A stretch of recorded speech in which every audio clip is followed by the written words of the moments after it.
Hello दोस्तों, मेरा नाम है विकास और आप देख रहे हैं केम आइडिया। इससे पहले हमने अम्ल, क्षार और लवण के 65 क्वेश्चन देख लिए थे। अब इसके आगे क्वेश्चन नंबर 66 से देखना शुरू करना है। तो चलिए वीडियो की शुरुआत करते हैं। अगर आप वो वीडियो नहीं देखे हैं तो मैंने 2 वीडियो पहले ही अपलोड कर दिया है अम्ल, क्षार और लवण से, यानी एसिड, बेस और साल्ट से। तो आप उसको ज़रूर से ज़रूर देखें। फिर यहाँ पे आएँ क्वेश्चन नंबर 66 पे। ठीक है, चलिए वीडियो की शुरुआत करते हैं। तो सबसे पहला क्वेश्चन है हमारा कि रक्त का पीएच होता है, जो रक्त का पीएच है वो कितना होता है हमको बताना है। तो आपको पता है कि रक्त का जो पीएच होता है वह 7 दशमलव कितना होता है, 4 होता है। ठीक है, वो हल्का क्षारीय होता है। ठीक है दोस्तों, चलिए अगले क्वेश्चन पे चलते हैं। तो अगला क्वेश्चन है हमारा कि क्षार का पीएच होगा, कोई विलयन क्षारीय है तो उसका पीएच कितना होता है। तो भाई ग्रेटर देन 7 होता है। 7 से क्या होता है, अधिक होता है।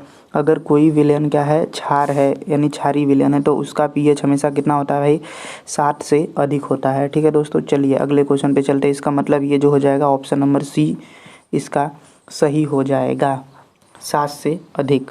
ठीक है दोस्तों, चलिए अगले क्वेश्चन पे चलते हैं। तो अगला क्वेश्चन है हमारा कि लेड बैटरी में प्रयोग किए जाने वाला अम्ल है, यानी जो लेड बैटरी में प्रयोग किया जाता है, बैटरी में किस अम्ल का उपयोग किया जाता है आपको ये बताना है।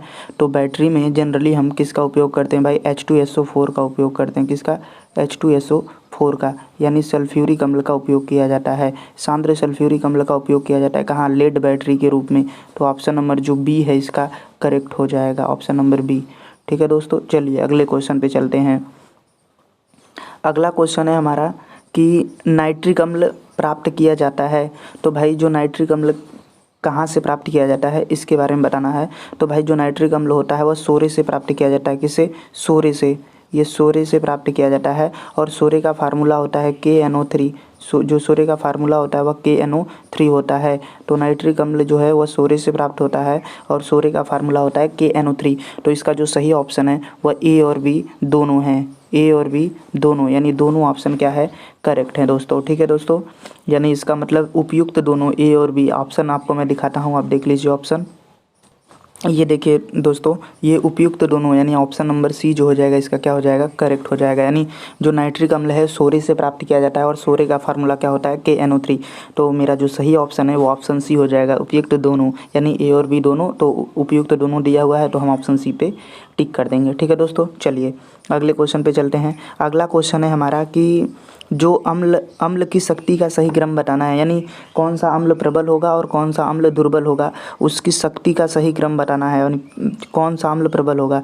तो मेरे भाई सबसे जो ज़्यादा प्रबल होगा वो मेरा कौन होगा, HCl होगा। फिर कौन होगा भाई, उसके बाद आएगा H2SO4।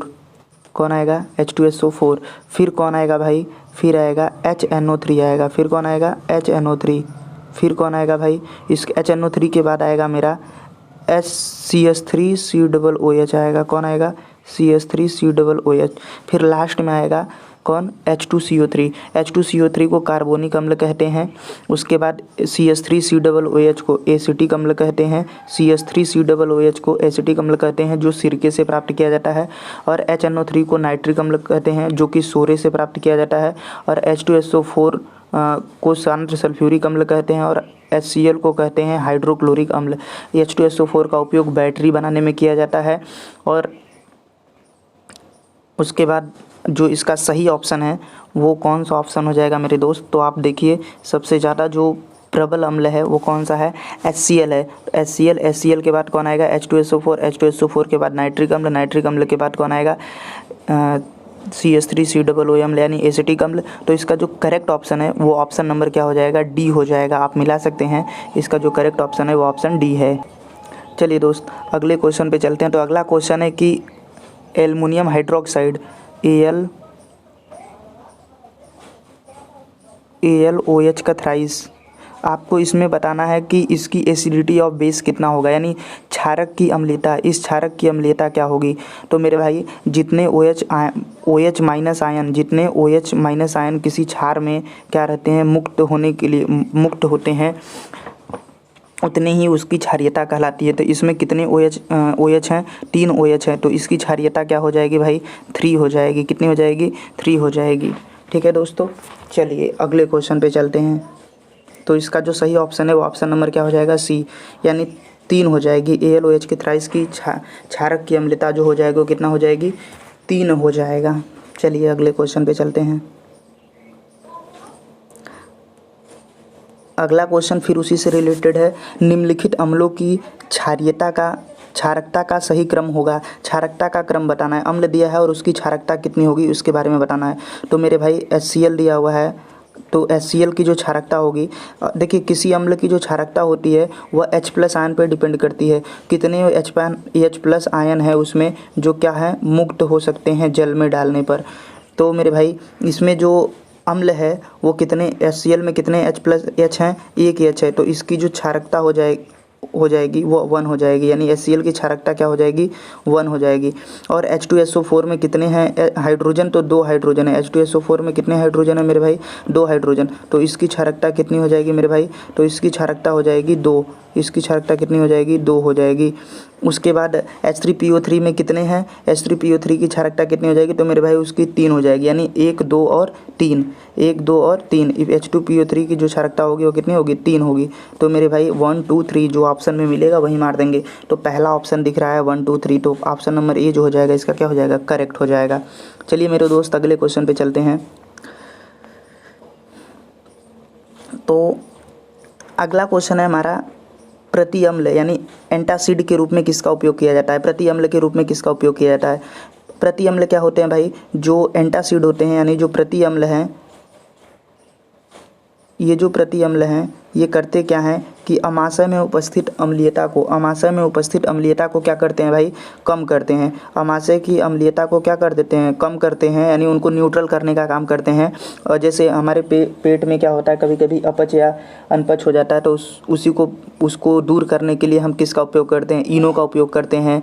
और कभी कभी क्या करते हैं, खाने वाले सोडे का उपयोग कर सकते हैं आप, या एल्युमिनियम हाइड्रोक्साइड का उपयोग कर सकते हैं। यानी इसमें मेरा प्रति अम्ल पूछा हुआ है, तो प्रति अम्ल के रूप में जो है एल्युमिनियम हाइड्रोक्साइड और सोडियम हाइड्रोजन कार्बोनेट दोनों का उपयोग किया जाता है। यानी जो ऑप्शन सही है वो ऑप्शन सी आपका क्या हो जाएगा, करेक्ट हो जाएगा। प्रति अम्ल के रूप में जो है उपयुक्त तो दोनों उपयोग किया जाएगा। ठीक है दोस्तों, चलिए अगले क्वेश्चन पे चलते हैं। क्वेश्चन है हमारा कि प्रबल अम्ल तथा प्रबल क्षार के लिए उदासीनीकरण ऊष्मा का मान किलो कैलोरी में होगा। किलो कैलोरी में बताना है। प्रबल अम्ल और प्रबल क्षार, जैसे प्रबल अम्ल मेरा हो गया जैसे HCl, और एक प्रबल क्षार NaOH,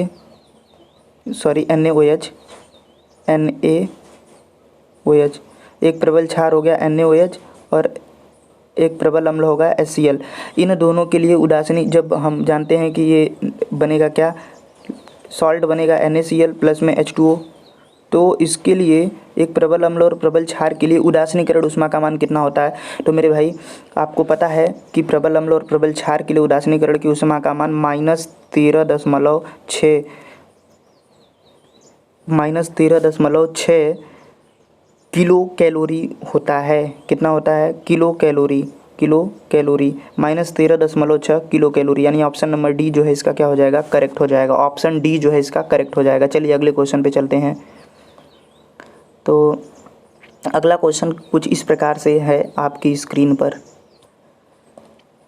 प्यारे दोस्तों, आपसे पूछ रहा है कि क्लोरोफॉर्म का सही सूत्र होगा। क्लोरोफॉर्म जो कि किसी को बेहोश करने के लिए उपयोग किया जाता है जनरली, तो उसका सही सूत्र है। तो क्लोरोफॉर्म का जो सूत्र होता है वह होता है CHCl3। क्या होता है, CHCl3। ये क्लोरोफॉर्म का सूत्र है। क्या है, क्लोरोफॉर्म का सूत्र। तो आप देख लीजिए कौन से ऑप्शन में है CHCl3, तो पहले ऑप्शन में है CHCl3। तो क्लोरोफॉर्म का सही सूत्र हो जाएगा क्या, CHCl3। ऑप्शन नंबर ए जो हो जाएगा इसका क्या हो जाएगा, करेक्ट हो जाएगा। क्वेश्चन नंबर 76 पे चलते हैं। तो हमसे कह रहा है dead Bernard plaster of Paris कौन है, यानी मृत तापित प्लास्टर है। तो भाई जो मृत तापित प्लास्टर होता है वह क्या होता है, तो आपने पढ़ा होगा कि जब क्या कहते हैं, plaster of Paris CaSO4 into half H2O, इस प्लास्टर ऑफ पेरिस को हम क्या करते हैं, हाफ H2O, इस प्लास्टर ऑफ पेरिस को मेरे भाई जब हम क्या करते हैं, गर्म करते हैं, तो हमको मिलता है CaSO4 प्लस में H2O मिलता है, हाफ H2O। तो इसमें से होता क्या है मेरे भाई, ये जो CaSO4 कैल्शियम सल्फाइड मिला है, कैल्शियम सल्फेट मिला है। इस कैल्शियम सल्फेट में जो होता है वह जल की मात्रा नहीं होती है। अब यह कैसा हो जाता है, निर्जल हो जाता है। क्या हो जाता है भाई, निर्जल। तो अब यह निर्जल हो जाता है, तो इसी निर्जल कैल्शियम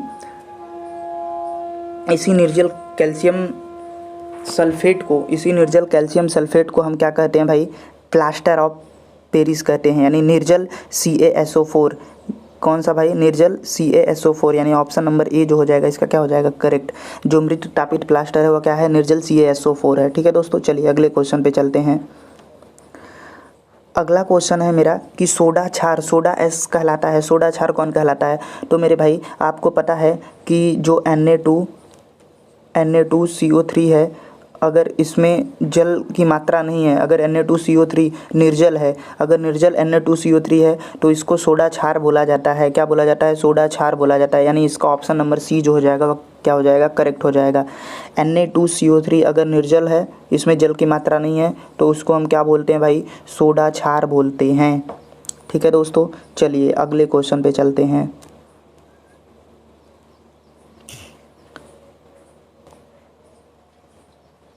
तो अगला क्वेश्चन है हमारा, हमसे बोल रहा है कि किसी जलयोजित लवण से जल का स्वतः लुप्त होने की प्रक्रिया को क्या कहते हैं। अगर कोई लवण है, सपोज कर लीजिए कि कोई, जैसे मैं एग्जांपल दे रहा हूँ, Na2CO3 इंटू 10H2O, ये धावन सोडा है। अगर मान लीजिए मैंने इसको वायुमंडल में खुला छोड़ दिया तो इससे होता क्या है, वाटर के जो मॉलिक्यूल हैं वो क्या हो जा रहे हैं, बाहर निकल जा रहे हैं। ठीक है, Na2CO3 इंटू H2O, 1H2O बच जाता है इससे। ठीक है, तो इसमें से क्या हो रहा है कि मैंने देखा कि जैसे मैंने धावन सोडा को वायुमंडल में खुला छोड़ा तो मेरा बन जा रहा है क्या, Na2CO3 इंटू H2O, ऐसा कुछ, केवल H2O बच जा रहा है। यानी जो वाटर के 9 मॉलिक्यूल थे वो अपने आप बाहर निकल गए।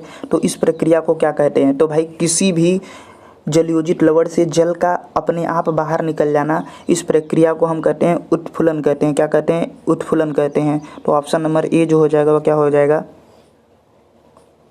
सही हो जाएगा। चलिए दोस्तों अगले क्वेश्चन पे चलते हैं। अगला क्वेश्चन है कि प्राप्य क्लोरीन में क्लोरीन का परसेंटेज होता है। जो प्राप्य क्लोरीन होता है मेरे भाई, प्राप्य क्लोरीन कब प्राप्त होता है, जब हम क्या करते हैं, एक मिनट दोस्तों, जब हम करते क्या हैं कि विरंजक चूड़ लेते हैं, CaOCl2, ये विरंजक चूड़ है। जब इसकी क्रिया हम किससे करवाते हैं, जब हम विरंजक चूड़ की क्रिया जो है H2SO4 या HCl के साथ, सांद्र, ये सांद्र रहेगा मेरे भाई, सांद्र ये है। जब सांद्र H2SO4 या HCl के साथ अभिक्रिया करवाते हैं तो हमें प्राप्त क्या होता है भाई, हमें क्लोरीन गैस प्राप्त होती है। ठीक है, हमें जब भी विरंजक चूड़ अम्ल के साथ अभिक्रिया करती है तो हमें क्या प्राप्त होता है, क्लोरीन गैस प्राप्त होता है। और यही जो क्लोरीन प्राप्त होता है, इस क्लोरीन को हम कहते हैं प्राप्य क्लोरीन। ये जो क्लोरीन प्राप्त हुआ है, इस क्लोरीन को क्या कहते हैं भाई, प्राप्य क्लोरीन। और इसमें जो क्लोरीन का परसेंटेज होता है वह लगभग 35% होता है। कितना होता है भाई, 35% होता है। तो आप इसको याद रखेंगे कि प्राप्य क्लोरीन क्या होता है। तो जब विरंजक चूड़ किसी अम्ल के साथ अभिक्रिया करता है तो वहाँ पर जो क्लोरीन गैस निकलती है उसे प्राप्य क्लोरीन कहते हैं। और इसमें क्लोरीन का जो परसेंटेज होता है वो कितना होता है, 35 होता है, यानी 35% होता है। ठीक है दोस्तों, तो पहला ऑप्शन जो हो जाएगा इसका क्या हो जाएगा, करेक्ट हो जाएगा। चलिए अगले क्वेश्चन पे चलते हैं। तो अगला क्वेश्चन है हमारा कि पीएच और पीओएच का सही सूत्र दिया गया है, यानी पीएच और पीओएच में आपको संबंध बताना है। तो मेरे भाई आपको पता है कि पीएच प्लस पीओएच बराबर क्या होता है, आप तो बहुत पढ़े हैं इसको। पीएच प्लस पीओएच बराबर कितना होता है, 14 होता है। पीएच प्लस पीओएच बराबर कितना होता है, 14 होता है। और हमें इन तीनों ऑप्शन में वो दिख नहीं रहा है, तो ये तीनों ऑप्शन हो नहीं सकते। तो चलिए चौथे ऑप्शन की तरफ बढ़ते हैं, देखते हैं कौन सा चौथा ऑप्शन दिया गया है। तो मेरे भाई चौथा ऑप्शन है पीएच प्लस पीओएच, तो इसका डी ऑप्शन जो हो जाएगा क्या हो जाएगा, करेक्ट हो जाएगा। चलिए अगले क्वेश्चन पे चलते हैं। तो अगला क्वेश्चन है मेरा, अगला क्वेश्चन है कि जल का आयनिक गुणनफल कमरे के ताप पर होता है। जो जल का आयनिक गुणनफल है वो कमरे के ताप पर कितना होता है आपको बताना है। तो आपको पता है कि जल का आयनिक गुणनफल क्या होता है भाई, H+ और इंटू OH- आयन का जो कंसंट्रेशन होता है, यानी हाइड्रोजन आयन की सांद्रता और हाइड्रोक्साइड आयन की सांद्रता के गुणनफल को हम क्या कहते हैं, जल का आयनिक गुणनफल कहते हैं, और इसे Kw से प्रदर्शित किया जाता है। जल का आयनिक गुणनफल क्या होता है मेरे भाई, हाइड्रोजन आयन की सांद्रता और हाइड्रोक्साइड आयन की सांद्रता के गुणनफल को जल का आयनिक गुणनफल कहते हैं। और कमरे के ताप पर जो जल का आयनिक गुणनफल Kw है, इसका जो मान है वो कितना आता है मेरे भाई, वो आता है 10⁻⁻14। कितना आता है, 10⁻⁻14। तो इसका जो सही ऑप्शन है वो ऑप्शन नंबर क्या हो जाएगा, सी हो जाएगा। ठीक है दोस्तों, चलिए अगले क्वेश्चन की तरफ बढ़ते हैं। हमसे कह रहा है कि जलीय NaCl में विद्युत धारा के प्रवाह होने का क्या कारण है। मतलब जो नमक है उसका अगर जलीय विलयन ले लें तो उसमें विद्युत धारा के प्रवाहित होने का क्या कारण है। तो मेरे भाई जैसे ही हम NaCl को जल में डालेंगे, NaCl को वाटर में डालेंगे तो होगा क्या मेरे भाई, इसमें जो होंगे मुक्त आयन आ जाएंगे Na+ और Cl-। तो इसमें विद्युत धारा के प्रवाह होने का कारण क्या है, आयन, मुक्त आयन सोडियम और Cl- और Na+, इन आयनों के कारण क्या होता है, इनमें विद्युत का प्रवाह होता है, यानी मुक्त आयन या फिर आप बोल सकते हैं कि मुक्त इलेक्ट्रॉन के कारण। ठीक है, तो इसमें आपको बताना है मुक्त प्रोटॉन, मुक्त इलेक्ट्रॉन या फिर मुक्त आयन। तो मेरे भाई NaCl में विद्युत धारा के प्रवाह होने का कारण होता है मुक्त आयन। क्या होता है, मुक्त आयन। ठीक है दोस्तों, चलिए आगे चलते हैं। अगला क्वेश्चन है मेरा कि जल का आयनिक गुणनफल परिभाषित किया जाता है। अभी मैंने आपको बताया कि जो जल का आयनिक गुणनफल Kw होता है, इसको प्रदर्शित करते हैं Kw से, वो क्या होता है, हाइड्रोजन आयन की सांद्रता इंटू हाइड्रोक्साइड आयन की सांद्रता के गुणनफल के क्या होता है, हाइड्रोक्साइड आयन की सांद्रता के गुणनफल के क्या होता है भाई, बराबर होता है। यानी हाइड्रोजन आयन की सांद्रता और हाइड्रोक्साइड आयन की सांद्रता का गुणनफल जो होता है वह क्या कहलाता है, जल का आयनिक गुणनफल कहलाता है। तो जो सही ऑप्शन है वो कौन सा ऑप्शन हो जाएगा, मल्टीप्लाई वाला। तो ऑप्शन नंबर ए जो हो जाएगा ये क्या हो जाएगा, करेक्ट हो जाएगा, क्योंकि ऑप्शन बी में जो है वह डिवाइड है, ऑप्शन सी में माइनस दिया हुआ है, ऑप्शन डी में प्लस किया हुआ है। तो मल्टीप्लाई होता है, प्रोडक्ट होता है ना, कंसंट्रेशन ऑफ H+ और OH- का प्रोडक्ट होता है। तो प्रोडक्ट वाला ऑप्शन जो है ऑप्शन ए मैच कर रहा है, तो हम उसको टिक कर देंगे। चलिए आगे चलते हैं, अगले क्वेश्चन पे चलते हैं। अगला क्वेश्चन है मेरा कि क्षार की शक्ति का सही क्रम है। मतलब आपको बताना है कि इनमें कौन सा सबसे प्रबल क्षार है और कौन सा सबसे दुर्बल क्षार है। ये बढ़ते या घटते क्रम में सजाना है, यानी सबसे पहले सबसे कमज़ोर वाला, फिर सबसे ज़्यादा वाला लास्ट में आएगा। तो मैं आपको बता दूं जो सबसे प्रबल क्षार होता है वो क्या होता है, KOH और NaOH। ये प्रबल क्षार हैं, KOH और NaOH।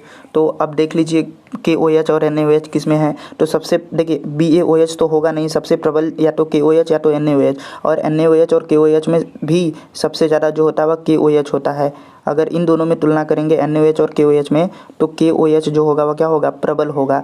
ठीक है, तो मेरा भाई KOH केवल एक ही में दिख रहा है पहले, तो ऑप्शन सी में। तो जो ऑप्शन सी है वो क्या हो जाएगा, करेक्ट हो जाएगा, क्योंकि सब में जो है बाकी दुर्बल क्षार है, सबसे प्रबल यही दोनों होते हैं, KOH और NaOH। और NaOH और KOH में भी तुलना करेंगे तो KOH जो होगा सबसे प्रबल क्षार हो जाएगा। तो मेरा जो सही ऑप्शन है वो ऑप्शन क्या हो जाएगा, सी हो जाएगा। चलिए अगले क्वेश्चन पे चलते हैं। तो अगला क्वेश्चन है कि निम्न में से कौन सा सूचक की तरह इस्तेमाल नहीं किया जा सकता। मतलब आपको बताना है कि कौन इसमें है चारों ऑप्शन में जो सूचक की तरह इस्तेमाल नहीं किया जाता है। तो मेरे भाई हल्दी एक प्राकृतिक सूचक है, आप जानते हैं। मेथिल ऑरेंज फेनोप्थेलिन जो है ये एक क्या है, संश्लेषित सूचक है। लेकिन जो आलू, ये जो आलू ऑप्शन में है, ये आलू जो है सूचक की तरह इस्तेमाल नहीं किया जाता है। ठीक है दोस्तों, तो ऑप्शन नंबर डी जो होगा वह क्या हो जाएगा, करेक्ट हो जाएगा। चलिए अगले क्वेश्चन पे चलते हैं। तो अगला क्वेश्चन है कि निम्न में से सबसे प्रबल लवण कौन सा है। आपको बताना है कि जो इस 4 सॉल्ट दिए गए हैं इनमें सबसे प्रबल सॉल्ट कौन सा होगा, आपको यही बताना है। तो मेरे भाई जो सबसे प्रबल सॉल्ट है उसके बारे में आपको बताना है। तो सबसे प्रबल सॉल्ट जो है वह कौन सा है, NaCl। सबसे प्रबल सॉल्ट कौन सा हो जाएगा भाई, NaCl। तो सही ऑप्शन क्या हो जाएगा, NaCl, क्योंकि यह प्रबल अम्ल और प्रबल क्षार से मिलकर बना हुआ है, ऐसा बोल सकते हैं। तो सबसे प्रबल जो सॉल्ट होता है वह NaCl ही होता है। ठीक है, चलिए अगले क्वेश्चन पे चलते हैं। अगला क्वेश्चन है मेरा कि प्लास्टर ऑफ पेरिस का सही सूत्र है। तो प्लास्टर ऑफ पेरिस का सूत्र क्या होता है मेरे भाई, वो होता है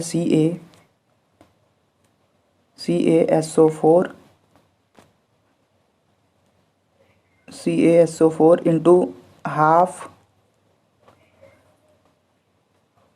H2O। CaSO4 into half H2O, ये ऑप्शन जिसमें मैच कर जाएगा। CaSO4 इंटू हाफ H2O जो होता है प्लास्टर ऑफ पेरिस का सूत्र होता है। तो ऑप्शन नंबर जो है वो बी जो है आपका क्या हो जाएगा, करेक्ट हो जाएगा। ठीक है दोस्तों, चलिए अगले क्वेश्चन पे चलते हैं।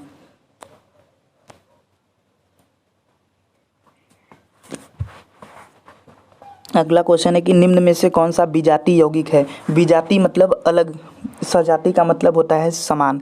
तो मुझे बताना है कि विजातीय मतलब इनमें 4 ऑप्शन दिए गए हैं, चारों में कौन अलग है वो आपको पहचानना है। तो देखिए, चूना, पत्थर और खड़िया दोनों एक ही चीज़, दोनों का नाम एक ही होता है। इसका फार्मूला होता है CaCO3, कैल्शियम कार्बोनेट। ये जो है इसको चूना पत्थर या खड़िया बोल सकते हैं, और इसी को संगमरमर भी बोलते हैं। तो ये तीनों जो ऑप्शन हैं एक ही नाम के हैं, यानी ये सजाती प्रजाति के हैं, सजाती हैं मतलब समान है। पर ये जो प्लास्टर ऑफ पेरिस है ना, चौथा डी ऑप्शन, ये क्या है, विजाती है। क्या है भाई, विजाती मतलब अलग होता है। तो प्लास्टर ऑफ पेरिस का फार्मूला अभी मैंने इसके ऊपर बताया, जस्ट आप देख सकते हैं। प्लास्टर ऑफ पेरिस का फार्मूला क्या है, CaSO4 इंटू हाफ H2O। तो मेरा ये क्या हो जाएगा, प्लास्टर ऑफ पेरिस विजाती हो जाएगा। तो सही ऑप्शन कौन सा हो जाएगा, डी ऑप्शन। चलिए अगले क्वेश्चन पे चलते हैं। आपसे पूछ रहा है मेरे भाई कि जो पीएच में जो पी शब्द है, पी है, वो क्या बताता है। तो मेरे भाई वो बताता है पुंटेज को। किसको बताता है, पुंटेज को। तो आप हिंदी में कहते हैं पुषांश। तो मेरा जो है पुंटेज जो ऑप्शन है वो क्या हो जाएगा, सही हो जाएगा। ठीक है दोस्तों, चलिए अगले क्वेश्चन पे चलते हैं। अगला क्वेश्चन कह रहा है कि टारटेरिक अम्ल किस में पाया जाता है। आपको ये बताना है कि टारटेरिक अम्ल किस में पाया जाता है मेरे दोस्तों। ठीक है, चलिए मैं ऑप्शन आपको दिखाता हूँ। तो मेरे भाई टारटेरिक अम्ल जो होता है वो कहाँ पाया जाता है, तो वो पाया जाता है इमली में। कहाँ पाया जाता है, इमली में। तो ऑप्शन नंबर बी जो है इसका क्या हो जाएगा, करेक्ट हो जाएगा। ठीक है दोस्तों, चलिए अगले क्वेश्चन पे चलते हैं। तो अगला क्वेश्चन है कि दांतों का क्षय कब प्रारंभ हो जाता है। तो मेरे भाई जब मुंह के पीएच का मान 5.5 से क्या हो जाता है, कम होने लगता है। जब इसका पीएच जो है 5.5 से कम होने लगता है तो दांत का क्षय होना क्या होता है, प्रारंभ हो जाता है। तो ऑप्शन नंबर जो है वो क्या हो जाएगा, 20 का करेक्ट हो जाएगा। चलिए अगले क्वेश्चन पे चलते हैं। अगला क्वेश्चन है, विद्युत का संचालन करने के लिए अधिकांश तरल के विलयन होते हैं। आपको बताना है कि विद्युत का संचालन किस में हो सकता है। क्या केवल अम्ल में हो सकता है, केवल क्षारक में हो सकता है, या अम्ल और क्षारक दोनों में हो सकता है, या अम्ल क्षारक और लवण तीनों में हो सकता है। तो भाई एसिड बेस एवं साल्ट तीनों के विलयन में विद्युत का प्रवाह क्या हो सकता है। और तीनों में विद्युत के प्रवाह होने का कारण क्या होता है, मुक्त आयन। क्या होता है भाई, मुक्त आयन के कारण। या तो एसिड हो, या तो बेस हो, या तो सॉल्ट हो, तीनों के जलीय विलयन में विद्युत धारा के प्रवाह होने का कारण क्या है, फ्री आयन। ठीक है दोस्तों, चलिए अगले क्वेश्चन पे चलते हैं। अगला क्वेश्चन है हमारा कि अचार में नमक का उपयोग परिरक्षक के रूप में होता है। क्योंकि देखिए भाई, अचार में नमक क्यों डालते हैं, क्योंकि अचार में जो जीवाणु उत्पन्न होते हैं छोटे छोटे, तो उनको क्या करे, रोक सके, उनकी वृद्धि को क्या कर सके, रोक सके। ठीक है, यानी सूक्ष्म जीवों की वृद्धि को क्या कर सके, रोक सके, और उनकी आर्द्रता को क्या कर सके, कम कर सके। तो यानी सूक्ष्म जीव की उनकी आर्द्रता के स्तर को कम करे, मतलब बढ़ने के स्तर को कम करे, और उनकी सूक्ष्म जीवों की वृद्धि को रोके। आर्द्रता मतलब नमी को कम करे, और उनकी वृद्धि को क्या करे, रोकने का काम करे। तो जो सही ऑप्शन है वो ऑप्शन नंबर बी हो जाएगा। ठीक है दोस्तों, चलिए अगले क्वेश्चन पे चलते हैं। अगला क्वेश्चन है कि सल्फर डाइऑक्साइड जल में वियोजित होकर क्या बनाता है। तो मेरे भाई जो SO2 है, आपको बताना है कि SO2 जब जल में विलय होता है, जैसे मैंने जल से इसकी अभिक्रिया करवाई, तो क्या होता है। तो मेरे भाई ये जैसे ही जल से क्रिया करेगा तो क्या बनेगा, तो ये बनता है सल्फ्यूरस अम्ल। क्या बनता है, सल्फ्यूरस अम्ल। तो ये बनता है H2SO H2SO3, इसको कहते हैं सल्फ्यूरस अम्ल। तो क्या बन जाता है H2CO3, H2SO3, H2SO3 और इसी का नाम है सल्फ्यूरस अम्ल। सल्फ्यूरिक अम्ल नहीं, सल्फ्यूरस अम्ल। सल्फ्यूरिक अम्ल होता है H2SO4 और जब H2SO4 रहता है तो इसको कहते हैं सल्फ्यूरिक अम्ल, पर बनता क्या है सल्फ्यूरस अम्ल। यानी जब SO2 को जल में वियोजित किया जाता है तो क्या बनता है सल्फ्यूरस अम्ल बनता है, सल्फ्यूरस अम्ल। तो ऑप्शन नंबर जो हो जाएगा वो बी सही हो जाएगा। ठीक है दोस्तों, चलिए अगले क्वेश्चन पे चलते हैं। अम्ल वे पदार्थ हैं जो, भाई अम्ल कौन से पदार्थ हैं आपको बताना है। मैं ऑप्शन दिखा रहा हूँ। अम्ल वे पदार्थ हैं जो क्या एक प्रोटॉन दान करते हैं, जो बिल्कुल सही, वो एक प्रोटॉन को दान कर सकते हैं। अम्ल वे हैं जो एकांकिक इलेक्ट्रॉन युग्म को स्वीकार करते हैं, बिल्कुल सही बात है, एकांकिक इलेक्ट्रॉन युग्म को स्वीकार करते हैं। अम्ल वे हैं जो जलीय विलयन में H+ आयन देते हैं, तो बिल्कुल सही बात है, अम्ल जलीय विलयन में H+ आयन देते हैं। उसके बाद अगला है मेरा उपरोक्त सभी, तो उपयुक्त सभी ऑप्शन क्या हो जाएंगे, करेक्ट हो जाएंगे। ये 3 थ्योरी हैं अलग अलग, 3 साइंटिस्ट ने अलग अलग अम्ल की थ्योरी बताई थी और तीनों थ्योरी दिया हुआ है। और ये जो H+ वाला है इसको आर्हेनियस थ्योरी कहते हैं, और ये जो प्रोटॉन, ये एकांकिक इलेक्ट्रॉन युग्म है, लुईस थ्योरी है। और ये जो प्रोटॉन को दान करने की बात आ रही है, यानी अम्ल जो होते हैं वो प्रोटॉन को दान करते हैं, ये ब्रेस्टन लॉरी थ्योरी है। और ये जो इलेक्ट्रॉन एकांकी युग्म में इलेक्ट्रॉन को स्वीकार करते हैं, ये लुईस थ्योरी है। और ये लास्ट वाला जो है वह जल में H+ आयन देते हैं, वो आर्हेनियस थ्योरी है। ठीक है दोस्तों, चलिए अगले क्वेश्चन पे चलते हैं।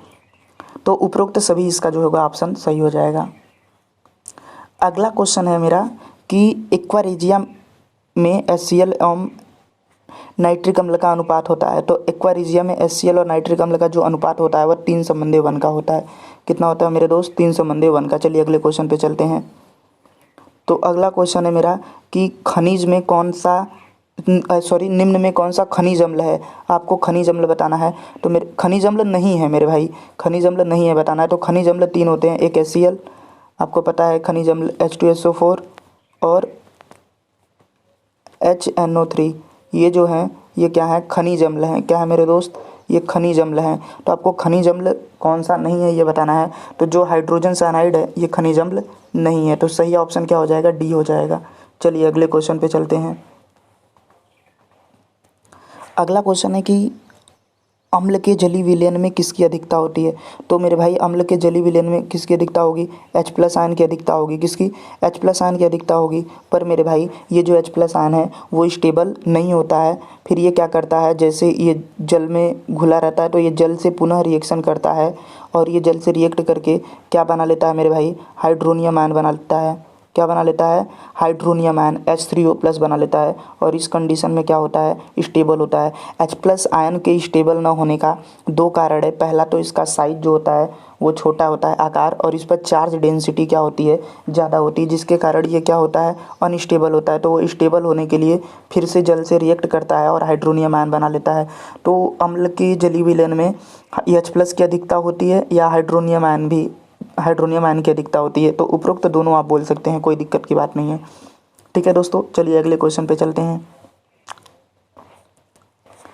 तो धावन सोडा में जल के कितने अणु उपस्थित होते हैं मेरे भाई धावन सोडा का फार्मूला होता है Na2CO3 × 10H2O।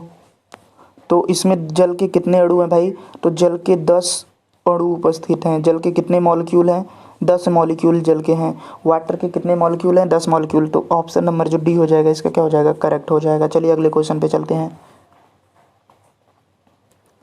तो 100 नंबर का क्वेश्चन है कि प्रति अम्ल क्या होते हैं, मतलब प्रति अम्ल होते हैं। तो मैंने आपको बताया इससे पहले प्रीवियस क्वेश्चन में कि प्रति अम्ल जो होते हैं वह क्या करते हैं, अमाशय में उपस्थित अम्लीयता को क्या करते हैं, उदासीन करते हैं, न्यूट्रल करते हैं या कम करते हैं। तो जो अमाशय में उपस्थित अम्लीयता को क्या कर देते हैं, कम कर देते हैं, उन्हें हम क्या कहते हैं भाई, प्रति अम्ल कहते हैं। तो ऑप्शन ए जो है इसका क्या हो जाएगा, सही हो जाएगा। ठीक है दोस्तों, अगर आपको वीडियो अच्छा लगा है तो ऐसे ही चैनल से जुड़े रहिए और अपनी तैयारी को मजबूत बनाते रहिए। ठीक है दोस्तों, चलिए फिर अगले वीडियो में मिलेंगे, तब तक के लिए बाय बाय।